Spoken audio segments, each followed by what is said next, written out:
দর্শক বন্ধুরা, আপনারা জানেন যে আদ্রিতার পক্ষ থেকে আমাদের একটা বিশেষ অভিনব প্রয়াস নেওয়া হয়েছে, অভিনব উদ্যোগ, শিল্পী মুখোমুখি শিল্পী। আমাদের আজকের দ্বিতীয় পর্ব, দ্বিতীয় দিন। আমাদের আজকের অতিথি বিশিষ্ট সাহিত্যিক শ্রী চন্দন চক্রবর্তী। আমরা তাকে বরণ করে নিচ্ছি।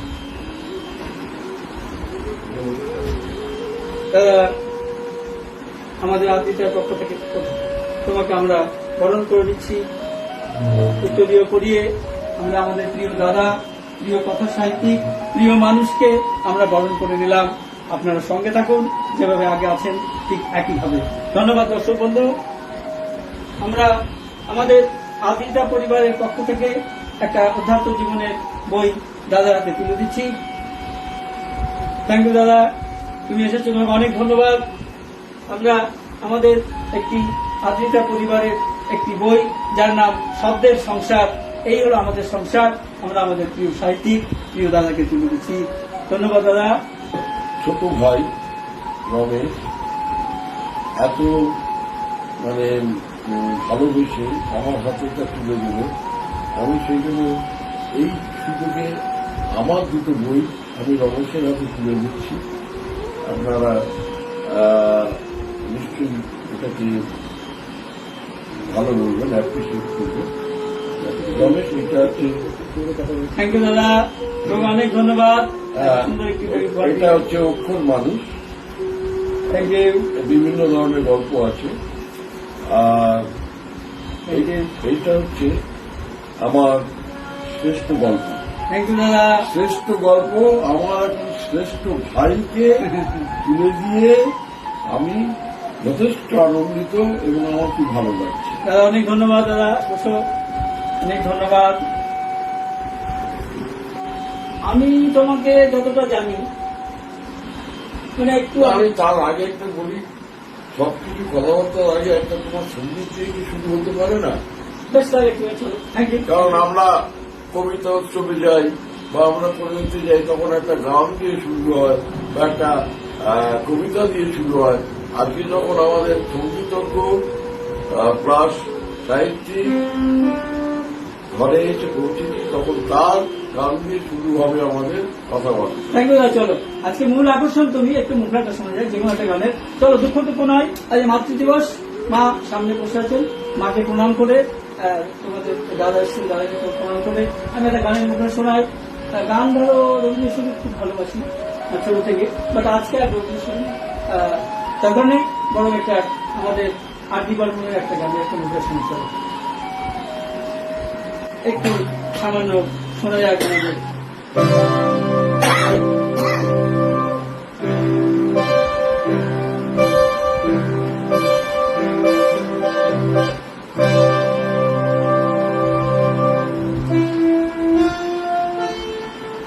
মনে পড়ে কবিতাই তোমাকে একদিন কত দেখেছি, আজ ভাই রবিরাই দেখে দেখে বলো আমাকে, তোমাকে কোথায় যেন দেখেছি। মনে পড়ে রবিরাই, দা পা মা ধা পা মা ধা পা মা ধা পা মা ধা পা মা ধা। রোদ জ্বলা দুপুরে, সুর তোলে নুপুরে, বাস থেকে তুমি যাবে নামতে। একটি কিশোর ছেলে একা কেন দাঁড়িয়ে, সে কথা কি কোনদিন ভাবতে?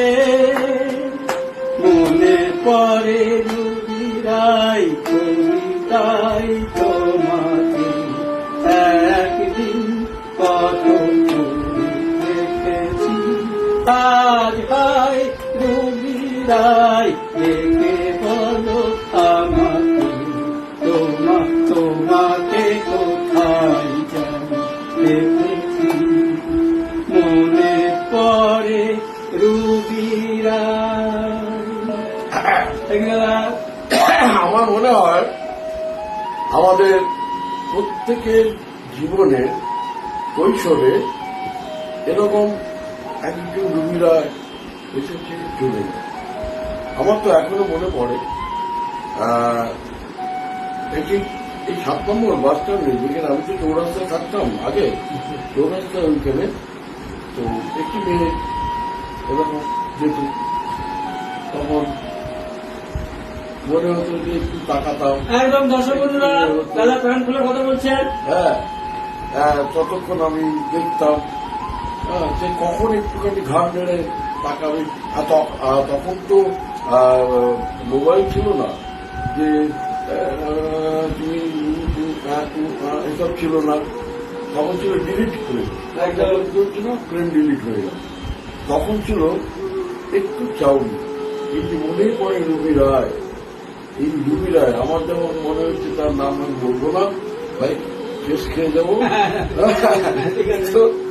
তো এইটা খুব ভালো গানটা দিয়ে শুরু করলো, কিশোর সময়টাকে আমার কাছে নিয়ে এলো। তাই তো দাদা। আচ্ছা দাদা, এবার আমরা আচ্ছা দর্শক বন্ধু একটু আমরা আবেগপ্রবণ হয়ে পড়ছি সবাই বিশেষ করে আমিও ভুলভাল করছি দাদাকে পেয়েছি।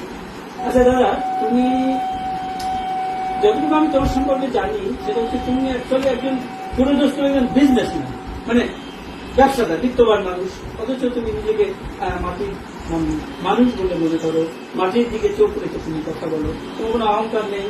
আমি তোমার অফিসে গেছি বেশ কয়েকবার মনে আছে, যখনই গেছি তুমি জোর করে খাইয়েছো, মানে একজন স্নেহের মতো সে বন্ধু ভেবে রেখেছে।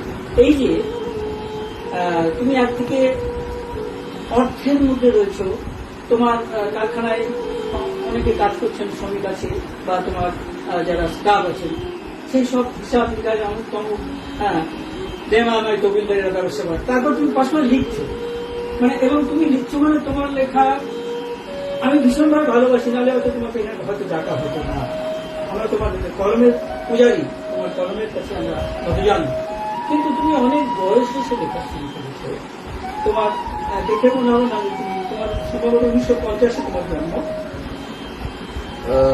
1951, যাই হোক একটু এদিকে তাহলে 14 ডিসেম্বর, ঠিক আছে 14 ডিসেম্বর 1951। তোমার যে পূর্ব মেদিনীপুরের একটা প্রত্যন্ত গ্রাম, গ্রামের নামটা একটু দর্শকদের বলে। আমার গ্রামের নাম হচ্ছে দেউলপোতা, একদম হুগলি নদী পাশ দিয়ে বয়ে গেছে, তার কোলে গ্রামটা। কত সুন্দর গ্রাম, সেই গ্রামের প্রকৃতি ছিল, সেই গ্রামে অনেক কিছু ছিল, এবং সেই আবহাওয়ায় আমি বড় হয়েছি। এবং আমার যা ধারণা, প্রত্যেক লেখকের পেছনে একটা নদীর অবদান থাকে। প্রত্যেক লেখক, আমি তখনকার সাথে গল্প করে শুনেছি, ইছামতি নদী তখনকারকে অনেক খোরাক দিল। তপন বন্দ্যোপাধ্যায়, তপন বন্দ্যোপাধ্যায় কথা বলছেন, আর সেরকম আমার ক্ষেত্রে এই যে হুগলি নদী, আবার আমি যখন পরিসরে চলে এলাম ডায়মন্ড হারবারে, ওইখানে গ্রামটার সম্বন্ধে একটু বলি। ওখানে একটা সুন্দর বটবৃক্ষ আছে, প্রায় 200 বছরের বটবৃক্ষ। সেই বটবৃক্ষের তলায় সামুরাইয়ের মূর্তি আছে, একটা পাথরের মূর্তি পাওয়া গিয়েছিল, কিন্তু দস্যু দল যখন ওই হুগলি নদী থেকে নেমে চলে আসতো, তারা ওটাকে ভেঙে নিয়ে চলে যায়, ওপরটা সেই তলাটা লেগে গেছে। এবং ওইটা একটু দেখার জিনিস, এখন অনেক লোক দেখতে যায়। এবং বটগাছটা এত সুন্দর, ঝুলি ফেলা বটগাছগুলো কোনটা তার আসল গোড়া বোঝা যায় না, এত তার বিস্তৃতি। তো সেইখানে আমার খেলাধুলো, সেইখানে আমার বড় হওয়া, এবং তারপরে আবার এই নদী তারপরে নদীর নৌকোয় চড়া, পবন মাঝির গান আমরা শোনা। রোমান্টিক হয়ে যাচ্ছি দাদার কথা শুনে। হ্যাঁ। আমরা একটু মানে কেমন যেন চলে যাচ্ছি, নস্টালজিক হয়ে যাচ্ছি। হ্যাঁ, পবন মাঝির গান শোনা। আচ্ছা। হ্যাঁ, তারপরে ইলিশের জাল নিয়ে মাছ ধরতে যেত, আমরা মাছ ধরতাম। তার নাম হচ্ছে হেমন্ত পট্টনায়ক। বাহ, হ্যাঁ, কিছুদিন আগে মারা গেল। তো সে ছোট্ট একটা ডিঙি নৌকো ছিল, সেই ডিঙি নৌকোয় করেছে এই। দর্শক বন্ধুরা, আমি অনেক কিছু জানতে পারছি দাদা থেকে। হ্যাঁ, তো যেত, তখন হাঁ করে তাকিয়ে যেতাম কখন ফিরবে। আর হুগলি এমন নদীর মানে হুগলি মানে গঙ্গা নদী, তো গঙ্গা নদীর ইলিশ মানে দারুণ ব্যাপার। বেশ। তো এইসব ছিল। তারপরে আমি এই যে নদী আমার কিছু ছাড়েনি, এই কারণে এবারে আমি যখন বড় হলাম, খানিকটা চলে এলাম ডায়মন্ড হারবার। বেদাবাই আমি বলে রাখি, আমার মা হচ্ছে শহীদের বোন, মানে আমার ছোট মামা হচ্ছে শহীদ প্রদ্যোৎ কুমার ভট্টাচার্য, যার ফাঁসি হয়েছিল এবং 1933 সালে, 1913 সালে জন্ম, 1933 সালে 1932 সালে তিনি ধরা পড়েছিলেন, মানে 18 বছর বয়সে, এবং ডগলাসকে হত্যা করে। আচ্ছা, হ্যাঁ, দর্শক বন্ধুরা, আমরা অতীতের ইতিহাসে চলে গেছি, গায়ে কাটাতে চেষ্টা করি আমাদের। হ্যাঁ, আমি এইগুলো বলছি এই কারণে, মানে আমার লেখালেখির পেছনে হয়তো এইগুলো একটা ভূমিকা আছে। বেশ বেশ। তো সেই মা ওই গ্রামে যখন দেখলেন যে আমার ছেলেরা, আমরা 6 ভাই 2 বোন, আমার ছেলেরা যদি এইখানে থাকে তাহলে ওই চাষ করবে, হাল চাষ করবে, এদের লেখাপড়া শেখানোর দরকার। সেই জন্য আমরা চলে এলাম কোথায়, ডায়মন্ড হারবার। আচ্ছা দাদা, তুমি অনেক বেশি বয়সে লেখালেখির জগতে এসছো, আমার রাইট? এবং সেটা হচ্ছে তোমার বয়স যখন 54-55, তখন তুমি প্রথম কলম ধরো, সম্ভবত তোমার অফিসে কাগজে হিজিবিজি কাটছো, তার মধ্যে দিয়ে, আমি রাইট ঠিক বলছি? এই যে তুমি একটা দীর্ঘ জীবন পেরিয়ে যে সময়ের মধ্যে মানুষ মানে অনেকে বিখ্যাত হয়ে যায়, শিল্প চর্চা বলো, সাহিত্য চর্চা বলো, 50 পেরোনো মানে তার পিছনে স্ট্যাম্প পড়ে যায় অনেক মানুষের, বা অনেক পরিচিতি হয়ে যায়। তখন তুমি তোমার pen is mightier than sword, সেই পেনটাকে হাত তুলে নিয়ে তুমি সাহিত্য জগতে আসছো। অথচ এই 20 বছরের মধ্যে, মোটামুটি 19-20 বছরের মধ্যে তুমি অনেক কিছু পেয়েছো। হয়তো তোমার মনে হতে পারে আমার মতো পাঠক পেয়েছো, আমাদের মতো অনেক পাঠক পেয়েছে। আমি মনে করি পাঠকই আমাদের ঈশ্বর। এই প্রেরণাটা তুমি কোথা থেকে পেলে? It is inner inspiration or outer. আর একটা কথা তুমি বলি, আমরা ছোট থেকে শুনে এসেছি যে প্রত্যেক সফল পুরুষের পেছনে একজন নারীর ভূমিকা থাকে। তাহলে এখান থেকে তুমি একটু দর্শককে শোনাও যে তোমার এই যে এই বয়সে, একটা মাঝ বয়সে, যেটাকে প্রৌঢ় বলা হয়, সেই বয়সে তুমি লেখা শুরু করলে, তার পেছনে ইতিহাস করা অবশ্যই একটি দর্শক শুনবে। প্রথমত তুমি শুরু করলে আমাকে একজন প্রতিষ্ঠিত শিল্পপতি হিসেবে, আমি কখনোই শিল্পপতি।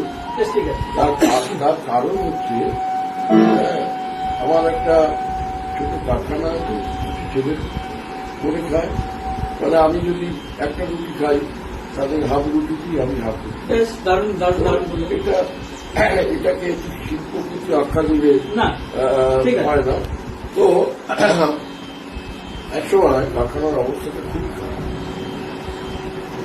বসে আছে এবং কাজ নেই, কোম্পানি ছোট্ট একটা অফিসের উপরে হ্যাঁ, সেখানে ছিলাম।